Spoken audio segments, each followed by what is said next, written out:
Anderson, Tendulkar ట్రోఫీలో ఆఖరి test రసకందాయంగా జరుగుతోంది.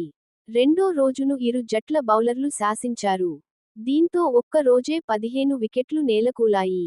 ముందుగా భారత్ తొలి ఇన్నింగ్స్ ఇలా మొదలవగానే అలా 224 పరుగుల వద్ద ముగిసింది. మరోవైపు జోరుగా మొదలైన ఇంగ్లండ్ రెండో ఇన్నింగ్స్ అంతే జోరుగా కుప్పకూలింది.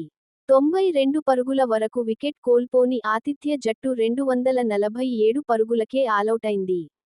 కేవలం 23 పరుగుల ఆధిక్యమే లభించగా, అనంతరం రెండో ఇన్నింగ్స్ ఆరంభించిన భారత్ ఆట నిలిచే సమయానికి 18 ఓవర్లలో 2 వికెట్ల నష్టానికి 75 పరుగులు చేసింది. రాహుల్ 7, సాయి సుదర్శన్ 11 వెనుదిరగ్గా. యశస్వి జైస్వాల్ 49 బంతుల్లో 51 బ్యాటింగ్, 7 ఫోర్లు, 2 సిక్స్లు వేగంగా ఆడి అజేయ అర్ధ శతకంతో నిలిచాడు. జైస్వాల్తో ఆకాశ్దీప్ 4 బ్యాటింగ్ క్రీజులో ఉన్నాడు.